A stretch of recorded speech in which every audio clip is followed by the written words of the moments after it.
What's going on, everybody? Welcome to another episode of Off the Couch Boxing. I'm your host, Reckless Rex Ruger. That, of course, is the Alexis Arguello puppet. We, of course, are back with another banger of an episode. It's what we do here on Off the Couch Boxing. Y'all know how we get down. The most amazing and real boxing conversations anywhere on planet Earth. Legends, luminaries, world champions, and fighters on the come up. All coming here to chop it up with yours truly, your boy, Reckless Rex. And we got another great young fighter on here. I'm excited. You're excited. We're all excited. Let's share in our excitement. And he will be in here in a moment. Before he gets in here, let me do my shameless promotional spiel, if you will. Make sure to like and follow Off the Couch Boxing on Facebook. And make sure to like, subscribe, and hit the notification bell. I did it really fast because my guest is here, and I'm sure I'll do it again at the end. But let's get him in here and let's chop it up. I gave you the abbreviated version, and that's all you get for now. Stay tuned to the end. VITO! Yes, sir. Glad to have you on here. Look, he's already throwing punches, man. I love it, man. I love it. He's already coming in. He's already coming in running hot, man. I like it. Always. Yeah, always, huh? All right, all right.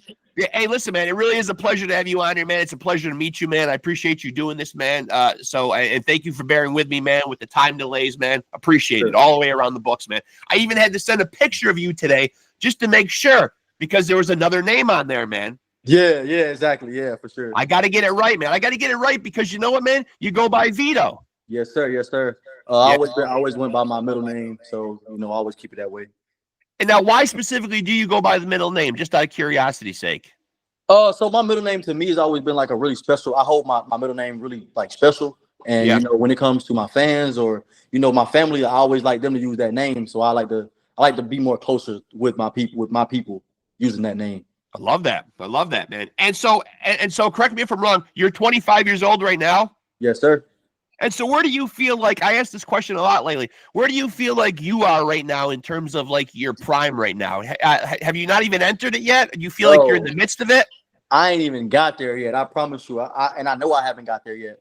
I don't even feel like I've fully developed, that man's strength, to be honest with you. Yeah. Not just yet. And, people say I'm strong, really strong, but I don't even think I'm here. I'm nowhere near there yet. No. Okay. And first, let me backtrack a little bit. When did you get into the sport? How early did you get a pair of boxing gloves on? Man, I got a pair of boxing gloves when I was about 11, 12 years old. I've been doing this for a while. I'm 25 now. So, I started a long time ago. I was probably like 11 or 12 years old. My brother, he actually started before me. I got a little brother, and he started when he was like 3-ish. And I was just walking around in the gym, looking around. I was doing other sports. And one day, man, my mom, she's a real strong mom. My mom was like, get in there. You think you so big and bad? Because I used to get in a lot of fights. So she's like, try it. And I got in there and I got my butt kicked. And I fell in love with it after that. And oddly enough, man, that's a strange story, man, because usually I feel like moms would do anything they could to deter their sons from fighting. It's usually the dads that are bringing their kids to the gym. Nah, my mom, she's like that. My mom do mix with me sometimes when I need it. She done got in the ring and we spar. If there's times where I really need to lose weight and, let's say my sparring cancels on me or I just wake up because I'm a weird kind of trainer. I'll train at the middle of the night if I'm just in the mood for it. And she'll get all right on up and she'll meet me at the gym and we'll spar or do whatever. And so would you say that your mom is that who you would give the flowers to as far as saying this is who got me into the sport? For sure. My mom is my main motivator. My mom, my little brother, they're my main motivation, man, because there's been times where I didn't want to box or there's been times where, boxing's hard. And my mom has always gave me like the push, the drive, And did you grow up watching a lot of the sport? Were you watching a lot of it on TV? Not prior before boxing, but once I got in the gym, man, I studied boxing. I watched boxing like TV at this point. And now who are you studying specifically? Like, were there guys that you particularly put on a pedestal and like looked at, like wanted to emulate or were really studying? Of course, man. I love Rashid Warren, old name. That's a good guy, man. That's a great fighter to me, man. Like always and forever. So I watched all his videos. Danny Garcia was a really good fighter. I love to watch, but him and Rigondeaux, Rashid Warren and Rigondeaux was my favorite two fighters. And now I think people would look at your record and see 4-0, 4 knockouts, and they would say, obviously, hey, this guy is a knockout artist just a few fights into his career. Do you feel like that's a fair assessment of what you do? Are there other layers to your game? Like, what would you want people to say other than just labeling you quickly as a knockout artist? Well, I have a really extensive amateur background. I fought a lot, and to be honest with you, the power, the knockouts, that has never really been my thing until I got older. I always been a really smart fighter, man. I've fought, world champions and beat them using my brain, using my slickness, my style, and my speed. I feel like I have some of the best defense that's out there, some of the quickest reflexes that's out there. And that's really what I've always been known for. I just feel like right now in my career, I don't give respect. You got to come earn it. So if you ain't got that respect, I'm gonna send you out there. That's just what I do. And now you're currently fighting at featherweight, correct? Yes, sir. And now do you feel like that will be home for a while, or do you plan on, only you know your body? I mean, did you plan on exploring other weight classes? Of course, man. Look, I got people I want to fight, people that's not in my weight class right now. And right now I really would like to go down a little bit, but it's whatever my team want me to do. But eventually I do want to get to those bigger guys because those are bigger names right now. What's your preparation like? Like, are you a guy who watches a lot of like film on your opponents, or do you kind of leave that up to your team? Nah, I'm gonna study you. I ain't gonna lie to you. I study all my opponents. I study future opponents. I study a lot. Like boxing is homework for me. I study it. I watch what they do, their tendencies. But most of the time, the main thing I focus on the most is, just looking at their timing. Timing is everything to me. So that's why I like to study the most. Now, what about current guys doing it in the sport, man? Who are some guys? Obviously, it sounds like you're a boxing fan as well as a fighter. Who are some guys that are doing it right now that you enjoy watching? So from hometown guys right now, I'm a good friend and old sparring partner of mine, Brian Norman. Man, I'm so proud of that guy. I've had him on. I've had him and Pops both on. Yeah, exactly. Those guys. I grew up in the gym with them. So he's a guy that man, I give flowers to. And I love to watch his fights, man. He's very entertaining. Malik Montgomery, you had him on your show. He's a guy I grew up sparring with. Yeah, like 3 times I've had Malik on. I like Malik. Malik's a good one, man. Good guy. Yeah. Another local guy, Elijah Pierce, man. He's like a best friend to me, man. He's had him on a couple times too. The Wolf. Oh yeah, the Wolf, man. I'm the beast and he's the Wolf, man. That's my guy, man. Shout out to you, Elijah, man. He helped me a lot in a lot of training camps I've had to prepare for my fights, and vice versa. I'm pretty sure he's got a fight on DAZN coming up too. I was just scrolling on DAZN and he's got a fight coming up, Elijah. Yes, he do, man. I can't wait for it. Yeah, I can't wait for it, man. When it comes to bigger names, bigger guys that's not local, man, it's some exciting fighters out there, man. I like Benavidez. Yeah, Terrence Crawford, man. I've met him a few times, and I've been a big fan ever since. A big fan, man. I love Terrence Crawford. And so, since his name came up and you brought it up, man, I'll go off topic from your own career for a second and just kind of check your temperature on some of the topics going on in the sport right now. So we're gonna see Bud obviously against Canelo, man. Where do you rate Bud's? Where do you rate Bud's chances in that fight? Man, I don't underestimate Bud, man. I ain't gonna lie, he's a workhorse, man. And one thing about him, he's a dog. And I feel like sometimes Canelo sleep on that, and I feel like that could be a possibility. Yeah. And I hope that is a possibility because, man, I really like Bud. I like his style. I like what he stands for. He's a really good fighter. Yeah. I know. It does seem like one of those fights where, I always hate that cliche thing that people always say, a fight is a 50-50 fight. You do hear that a lot, man. But but it's so hard to see either one of these guys losing and either one of these guys not getting their hand raised. I think in this case, it really is a 50-50 fight. I believe so. I believe that people are going to get a good show. I don't think that Canelo's too big. I mean, Terrence Crawford showed y'all that he's a pretty big guy. Yeah. And so, what was your upbringing like, man? Like, what kind of led you to the boxing gym? Like, you touched on a little bit that you were getting in a lot of scraps. Now we don't want to incriminate ourselves. We don't want any indictments. We don't want any indictments, man. All this stuff happened in the past, man. So we're absolved. Yeah, of course. No, man. I grew up in the country in a small town. I'm from Atlanta, but I was raised in a place called LaGrange, Georgia, and I was trained by a coach named Randy Hardaway. Before that, I always been in the sports. My mom did whatever she could to keep me out the streets. Right. My mom always been a really good mother, and I would always go past the gym, and I see my brother start training, And I was still doing football, wrestling, doing whatever, acting, modeling. I was doing things like that. And it was a kid I used to pick on in class, and he used to box. And I just, being a guy, being an alpha male, I was like, Mom, I want to show y'all that I could fight, and I want to get in there with him. But my mom, she's a strong mom. I was like, nah, I already know what you think this is. So she put me in there with the best guy in the gym at the time. And man, he kicked my butt, man. He kicked my butt. And I ended up dropping him though. I dropped him somehow. And then he got up and continued to beat my butt. But my coach, he saw something in me. And everything I did in the amateurs was the first time for my gym, going to nationals, winning nationals, doing international tournaments. All that was the first for all of us.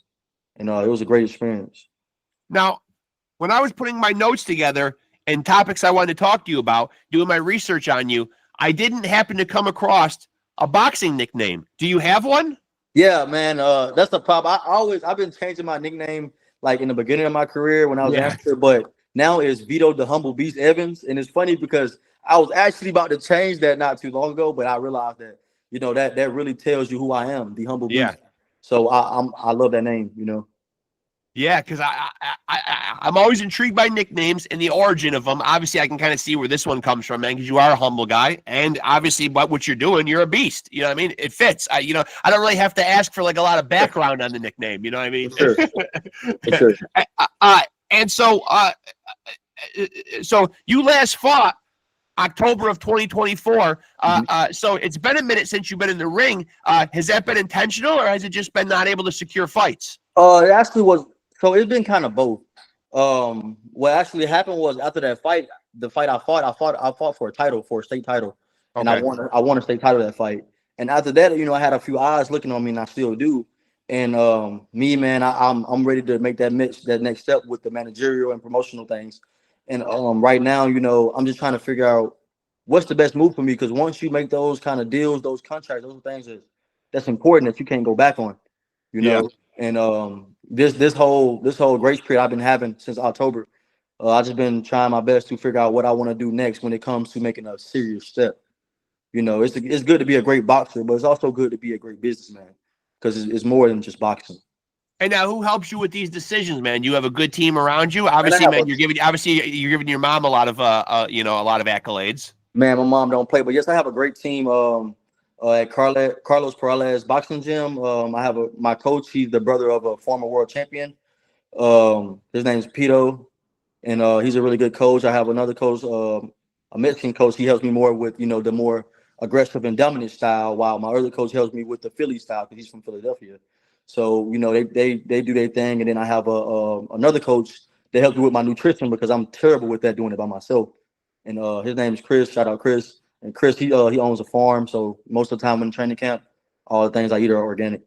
Now, when you say you're bad with your nutrition, man, what does that mean? Like, you like a lot of cheat meals, man? You have a hard time like with staying strict with your diet? Yes, man. Look, I'm not the type of liar, man. Look, I love to eat. I can eat a lot even if it's healthy. I just like to eat in general, Yeah. And he always makes me meal preps. He stays on me, so he makes sure that I'm not eating too much, because even too much of something good is still bad.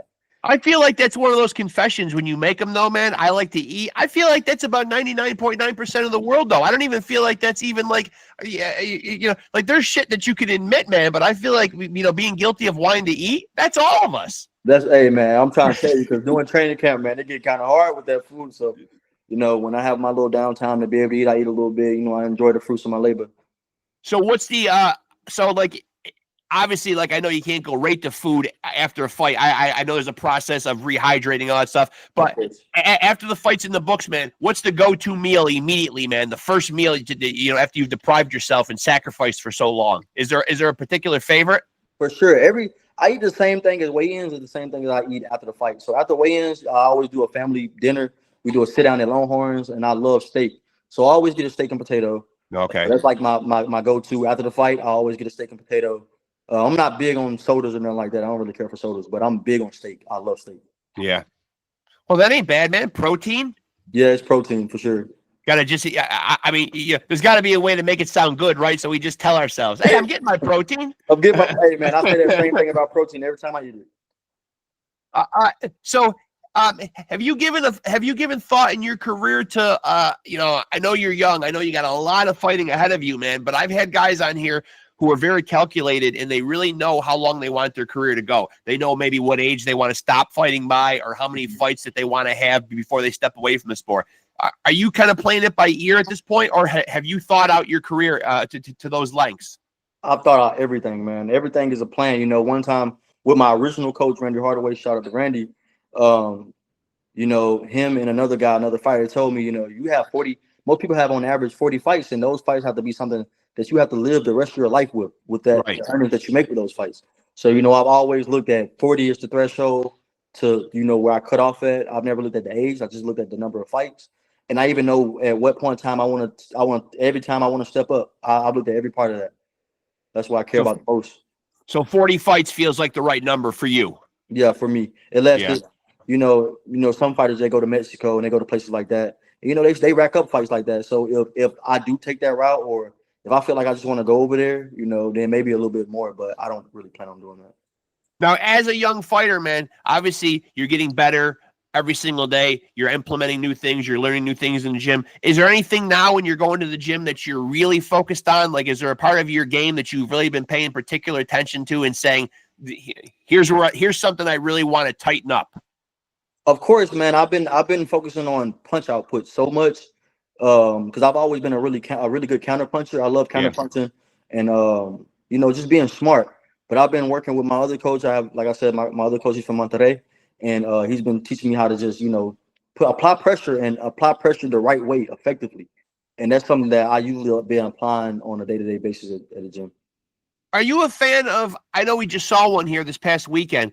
Are you a fan of what Jake Paul does and what he brings to the sport? I know he's a polarizing figure. A lot of people love him. A lot of people hate him. A lot of people will acknowledge that he's brought eyes to the sport. But him personally, do you look at him? I know he's training like a boxer, living like a boxer, you know, trying to make us believe that he's a boxer. Do you look at him? I know I respect him climbing through the ropes and everything, and not everybody's cut out to do that. But do you look at him and say, hey, he's earned the right to be called a boxer?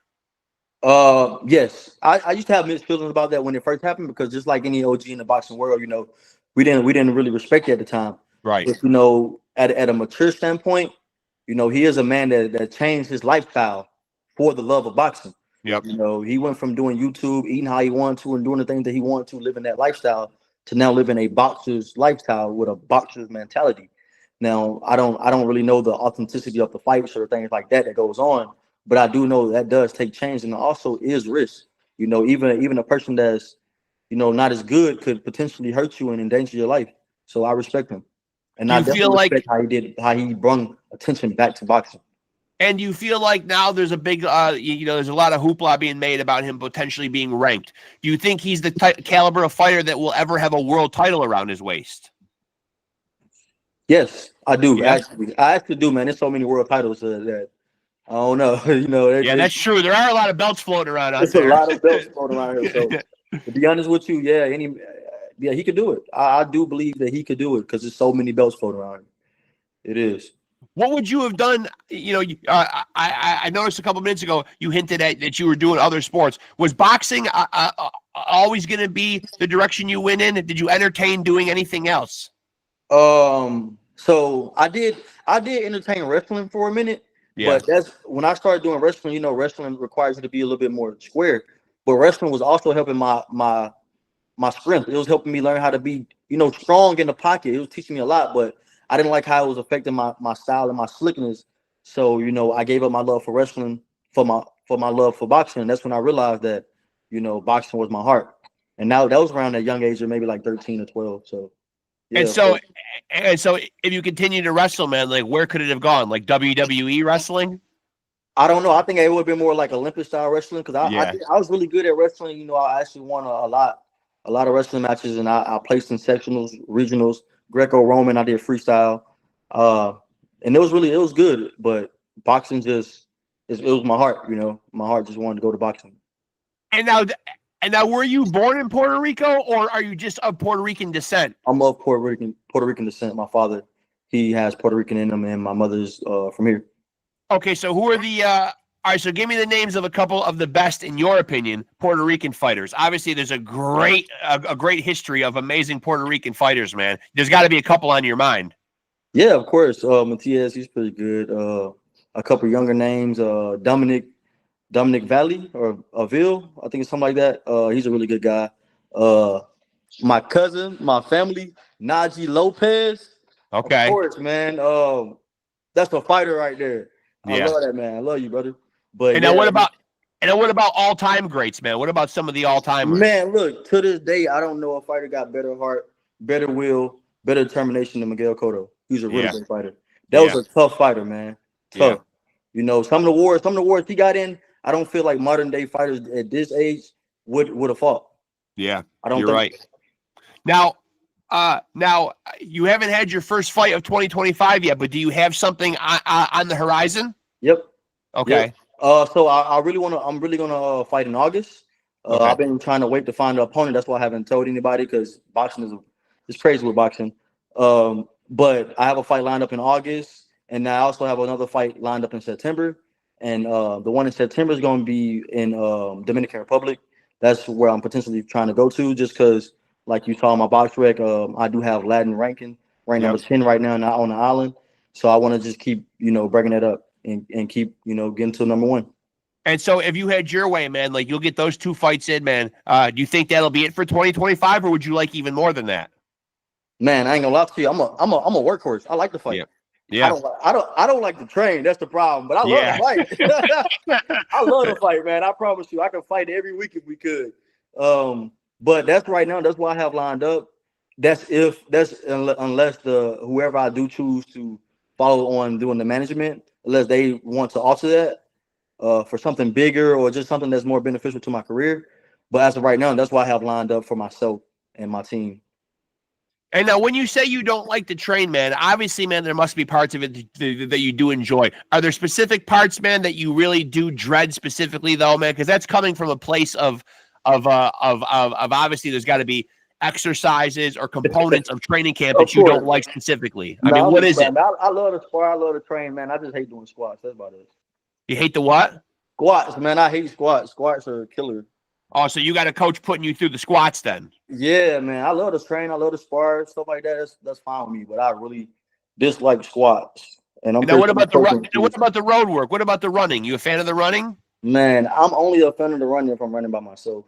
Sometimes, some people like running partners and things like that. But I love running by myself. That's kind of, that's my time to think, my time to talk to myself and, think about my dreams and my aspirations.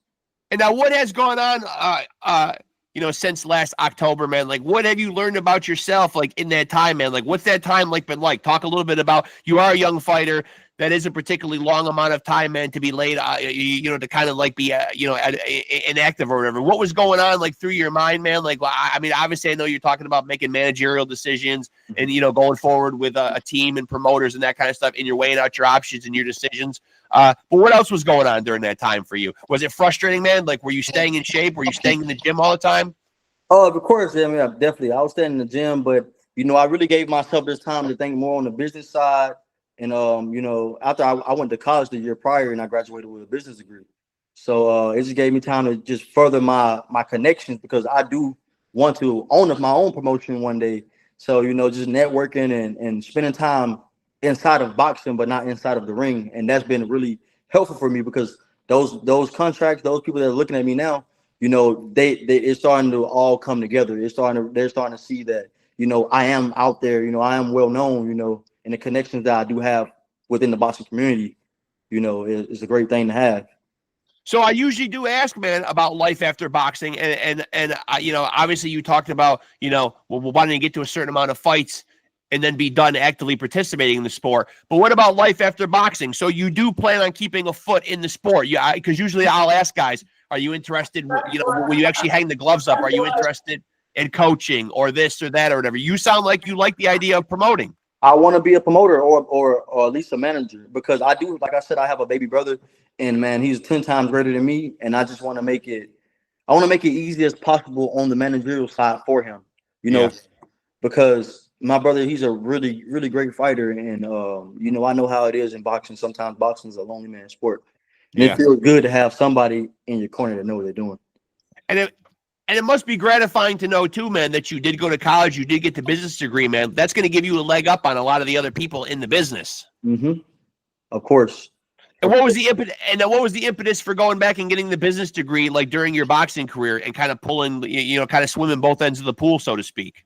Oh, it was kind of hard, but my mom, she was like, "Look, you want to box? I understand that. You want to you're a good fighter. I understand that. But it's a lot of good fighters. You got to know more than just fighting. You got to know, what matters outside the ring. Because a lot of times, fighters think that you only make money boxing, but you can make money doing other things, doing endorsement deals." Sure. Brand promoting and things like that. And some fighters, even outside that, they cut themselves out of a lot of financial, money that they could make in a lot of financial decisions because they lack the knowledge thereof. So, I just want to be a smart boxer, not just a boxer.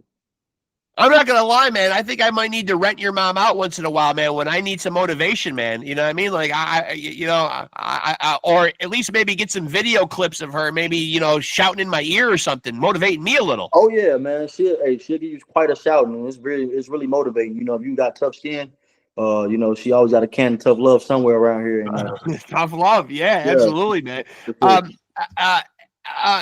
And so. Do you feel like during that time, man, you got any ring rust, or is ring rust not even a thing anymore? Because obviously you're staying in the gym, staying ready. I feel like ring rust is one of those old, antiquated, very dated terms. Nah, man, I ain't gonna lie to you. My coach had me sparring like 24/7, so it's like ring rust not even a thing to me. To me, the only thing that's a problem to me is that a lot of opponents that we look for, a lot of opponents that we've been trying to get, man, they don't show up. Yeah, we get them, and then they see that people ain't made it past the first round, and then it frightens them. Because I'm trying to go to 122. I'm okay at 126, but I want to go down. And a lot of small guys ain't putting guys out like that. And, yeah. It get kind of hard. Everybody want to protect their records. Now, obviously, man, you're 4-0, 4 knockouts right now, so you haven't had to go to the cards. But as a young fighter, I don't have to tell you. Well, obviously, we still see some bad judging, some bad scorecards in the sport. It can obviously change, you going forward financially. It can change future big fights for you. You end up on the wrong side of a crappy decision. It changes the landscape of your career. As a young fighter, does that enter into your mind at all? Oh yeah, of course, man. I ain't new to this sport. I'm same way in the amateurs. We have decisions that happen like that. The same way in the pros, and I understand that the pros, those decisions matter a lot. Yeah. And, that's why, like I say, if I'm fighting an opponent, you don't get my respect. I don't care if I've been knowing you all my life. At the end of the day, it's me or you, and you either gonna have to gain my respect for me to box, or I'm gonna take you up out of there. I don't want to on that. Yeah, that's because obviously, man, you're starting out your career 4-0, 5-0, 10-0. Suddenly you're on the wrong end of a bad decision, and maybe you even won the fight. We see it happen all the time, man. But then suddenly, man, you've got that loss, and then you're positioned and you're moved differently. Exactly. It's unfortunate, but we see it a lot still. Exactly, and that's why I focus so much on counterpunching. That's why I focus so much on my strength and being explosive. Because no disrespect to judges, but it's hard to pay attention to a fight that long for that amount of time and see everything. Yeah. But they don't have to see anything if only thing they see is him on the canvas. Yeah. And that's my plan. My plan is no man standing, no man left standing. So if you had to put together your Mount Rushmore of your all-time favorite fighters, man, 4 of them, who would they be? All right, Sugar Ray Leonard, number 1. Great fighter. I'm gonna bring it old. So Sugar Ray Leonard, number 1. Terrence Crawford, number 2. I'm not gonna lie to you. Some of these fighters are maybe not world champions right now. Number 3, Danny Garcia. Man, I love Danny Garcia. Danny Garcia has the greatest hook of all time to me. Yeah. Amir Khan, oh my God, bro. Like, I literally studied Amir Khan for maybe 6 years straight.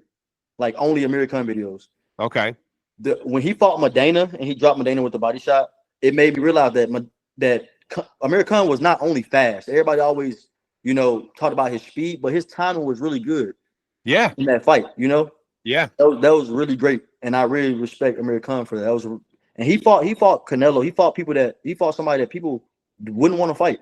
Yeah. So he was a really great fighter.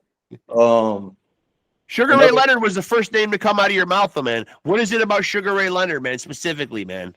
Okay, so back then, boxing advanced all the time. And I feel like at the time for boxing, he was one of the people that pushed that advancement for his era. You know, fighters wasn't as fast, as tricky, as slick. His timing was really good. His head movement was really good.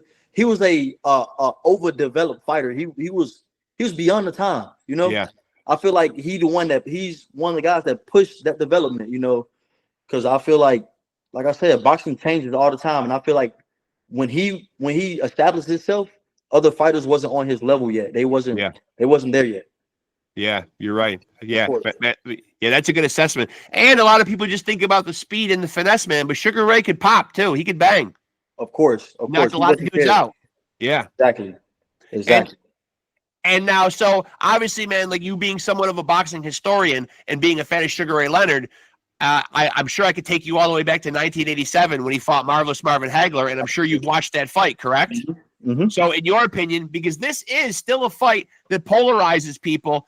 And people still have, I know this because doing this podcast, I try to be in the Facebook groups. I try to keep my ear to the pavement, keep up with what's going on in the sport, past and present. A lot of people still have, it's still a very debated fight. Who do you think won?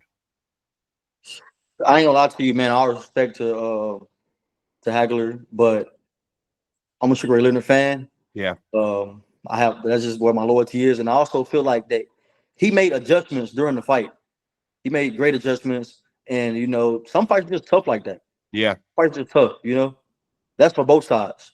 I've watched it back a few times. I've been urged to watch it back a few times, man, by people that I've asked that question on here, who have tried to convince me that Hagler won. I had it 115, 113 for Sugar Ray Leonard as well. And every time I've watched it back, I come up with the same score. So I think I'm done watching it because I think I don't need to decide anymore. I think my mind is made up. Yeah, I just personally feel like tough fights are tough, and some fights are like that. It's down to the wire. Yeah. But it's all about, when it comes to fights like that, it's all about who makes the adjustment. That's how I judge. After you doing the 10-9s and going round by round, it's also little things that you got to notice that, okay, he was fighting this way and it was kind of working. It still was harder for him, but he made adjustments and it made it easier throughout the rounds. Right. So that's why I feel like Sugar Ray Leonard won that fight. And make no mistake, man, I love Marvin Hagler. Man. He's a tough and strong guy. But Sugar Ray Leonard, though, man, and maybe people won't not necessarily agree with the way he won the fight, but he was a master tactician in the respect that at the end of those rounds, he would steal a lot of them. Mm-hmm. He would go to work in those last 10, 15 seconds, man, and he'd leave that impression in the judges' minds. Now, maybe that's, that's gamesmanship to me. Of course. It's a strategy. That's part of adjusting. If you knowing that maybe you not have the gas, or you might want to preserve that gas tank, or you just know that getting in a fight like that, which is effortless. You're doing too much work for it to still look the same way. Sometimes you got steal rounds like that. Yeah. So what would you like your legacy to be? Or like, what I'll word it differently. What are your goals in the sport? Like, obviously, like we know there's some guys out there, like a Manny Pacquiao, for instance. He captured gold in like 8 different weight classes. Crazy. But then we see Terrence Crawford doing it in a few weight classes, but gathering up all the belts at those weight classes, wanting to focus on undisputed. What kind of goals have you set for yourself? What would you like to achieve? Okay, so I've always had the same goals. Maybe one thing changed about it, but I've always wanted to be a WBC world champion. I've always wanted the WBA and the WBO. So I really just want, that's all I really want. Okay. I don't really care about jumping all those weight classes. I just want those belts. But my main thing is being I want to be one of the most entertaining small guys. Like, okay, everybody always been known for 147, 155. I want to do what NY is trying to do. I want to be more than that. Yeah, because he's a great fighter. He's a strong fighter. He's a good, a class act. But he's over there. I want to be that for us. Yeah. I want to be that for us, but more entertaining. More entertaining outside the ring as well. I want to be the people's champ.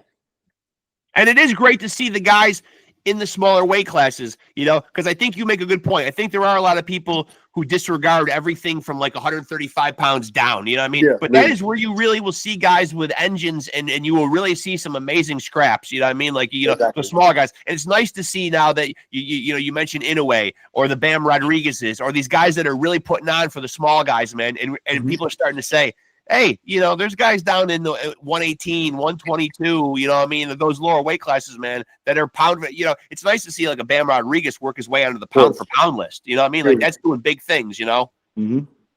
And so who do you think? And so who do you think right now, man, in your own weight class at featherweight right now, you know what I mean? Who is the face of the heavyweight division or the face of the featherweight division right now, man? Who's the best featherweight? Who's number one right now? I ain't gonna lie to you. I don't really pay attention to some guys, but I know now you're gonna make me have to look.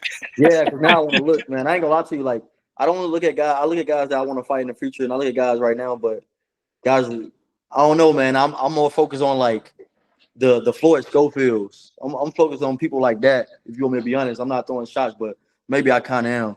But I'm focusing on people like that. Oh, wait a minute now. I just perked up there a minute now. Hold on, man. That sounded like a thinly disguised, or maybe not so thinly disguised, call out to Floyd Schofield. Yeah, I want people like that. We sparred before. He'll tell y'all the story. Oh, he'll tell me the story. Well, actually, and now I guess I can take my parting shot right now since you set me up so nicely. Actually, man, Floyd Sr. said my podcast wasn't big enough for his son to come on, so. Oh man, there you have it. It's a part of being humble, man. Hey, but listen, man, I'm just an independent podcaster grinding. I actually started this podcast. I'm up to 240 some odd episodes right now. But the first 160 episodes I co-hosted with my son. Now it got increasingly hard for him because he's got 4 children at home. It got hard for him to do the interviews because he's got kids all around all the time. You know what I mean? Like my grandchildren, you know what I mean? So it got hard for him to do, man. But I mean, we kind of built it just grinding, man. And like you've seen the playlist, man. Like we've gotten a lot of great guests. But the unfortunate thing is with podcasting is that everybody now with a computer and a microphone can be one. You know what I mean? So there's lots of competition out there. So getting noticed and grinding for those viewers and grinding for those subscribers. But and I don't mean to throw shade at the Schofields, but I mean, hey, this is what Senior told me. Sorry, I got to be a little bit bigger to have those guys on here, I guess. Although I will say that I wasn't too small for Keyshawn Davis. I wasn't too small for Shushu Carrington. I wasn't too, other guys have graced my podcast, So, you do hit the nail on the head. It is about humility sometimes. Yeah, man, it definitely is. Because you never know where you might get to. The same way we never know where we might get to in life. Exactly. Respect to Floyd Schofield and his family, but we sparred. I actually reached out to him one time for just advice, and I just feel like as a person that I kind of grew up with him at the time. He didn't really try to, give a brotherly shoulder, Yeah. But, we got videos that I don't post that that really quiet y'all, not you, but quiet the fans down about who he is. Cause I always show y'all who I really am. I'm really the beast like that for real. Yeah. And so now I did bring up Shushu's name. He's a guy at featherweight. I know Shushu, man. I grew up around him too, man. When you get a national tournament, some of those guys who are world champions now, man, we've all been around each other. And so what do you think of his talents, man? Man, look, I'm not being 100% honest with you. He surprised me. He always been a good fighter, but I did not know, that he would evolve into this fighter he is today. Yeah. And, that's good on him. Like I'm not a downer. I'm not a Debbie Downer.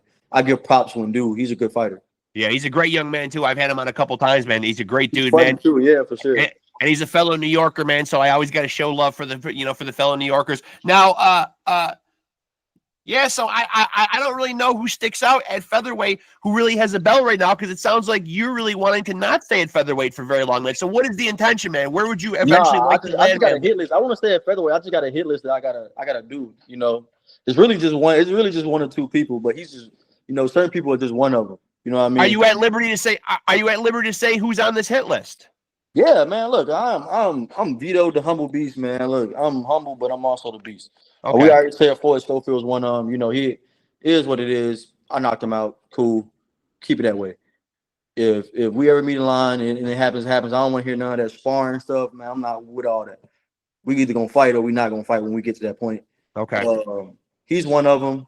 I ain't gonna lie, some of the people I fought in the amateurs I want to fight again. You know, it's a lot of fighters, but that's the one I'm gonna say now because I don't want to be too petty.